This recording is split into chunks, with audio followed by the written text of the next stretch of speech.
वो एक साधारण सी लड़की थी जिसका नाम आयुषी था। वो अपनी किताबों के साथ हर रोज़ स्कूल चली जाती थी। उसके चेहरे पर हमेशा एक प्यार भरा मुस्कान होती थी जो उसे इतनी प्यारी बनाती थी। वो सबको खुश रखने की कोशिश करती थी और हमेशा दूसरों के लिए खुद को समर्पित करती थी। एक दिन आयुषी एक मेल देखी जिसमें एक अजनबी आदमी का नाम था विक्रम। वो मेल देखकर खोखला हो गया। विक्रम भी एक साधारण सा आदमी था जिसके जीवन में उसकी किताबें ही सब कुछ थी। उसे अच्छी किताबों पर विश्वास था और वो उनकी खुद की रचनाओं का भी खूब आनंद लेता था। आयुषी और विक्रम ने बातचीत की शुरुआत की और धीरे धीरे वे एक दूसरे के बारे में और ज़्यादा जानने लगे। उनकी बातों में बात चली थी रंग भरने की, ख्वाब देखने की और अच्छे लोगों की तलाश में भटकने की। धीरे धीरे वे एक दूसरे के साथ अपनी ज़िंदगी की कथाएं बांटने लगे। जब उनकी बातें बढ़ती गई तो एक दिन आयुषी ने अपने मन की बात विक्रम को बताई। वो उससे कहती है, तुम्हारे आसपास की दुनिया में तुम्हारी किताबें सिर्फ एक हिस्सा है।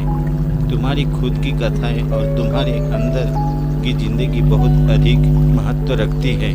विक्रम उसकी बात पर मुस्कुराता है और कहता है, तुम्हारी बातों से मुझे यकीन हो जाता है कि प्यार एक अद्भुत रंग है और मैं तुम्हें और अच्छी तरह समझने की कोशिश करूँगा।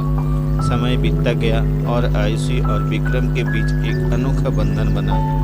वे एक दूसरे के साथ हर खुशी और दुख साझा करते थे। उनकी प्रेम कहानी दिन ब दिन गहराई बढ़ती गई और वे दोनों एक दूसरे के बिना अधूरे महसूस करने लगे। एक दिन जब आयुषी और विक्रम एक अपार्टमेंट में घूम रहे थे, आयुषी गिर जाती है। विक्रम बहुत चिंतित हो जाता है और उसे अस्पताल ले जाता है। वो रात भर आयुषी के बिस्तर के पास बैठा रहता है और उसके आंखों में आंसू भर जाते हैं। वो एक पक्षी को देखता है जो अपनी प्रेमी के पास चिड़ियाघर में बंदी होती है। वो पक्षी कबूतर होती है जो अपने प्यार के लिए बड़े उन्माद से अपनी प्रतिष्ठा भी खो देती है।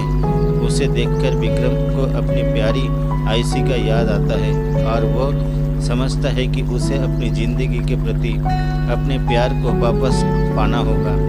अगले दिन विक्रम एक प्यारा सा संगीत गाता है और एक फूल के साथ अस्पताल में जाता है। जब आयुषी जागती है तो वो विक्रम को देखती है और उसके चेहरे पर खुशी की मुस्कान छा जाती है। विक्रम उसे फूल और गाना देता है और कहता है, तुम मेरी ज़िंदगी की किताब हो जो मुझे सबसे खास बनाती है।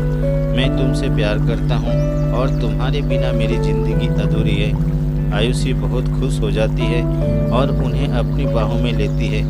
उनकी प्रेम कहानी एक नया मोड़ लेती है और वे एक दूसरे के साथ खुशियों और दुखों को साझा करते हैं। जिंदगी के हर पल को एक दूसरे के साथ जीने का फैसला लेते हैं।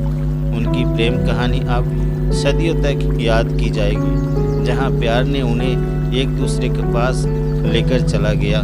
दोस्तों, ये कहानी आपको कैसी लगी कमेंट करके ज़रूर बताइएगा और चैनल में नए हैं तो चैनल को सब्सक्राइब करके बेल नोटिफिकेशन को ऑन कर लीजिएगा ताकि अगली कहानी मैं आप तक जल्द से जल्द पहुंचा सकूं। धन्यवाद।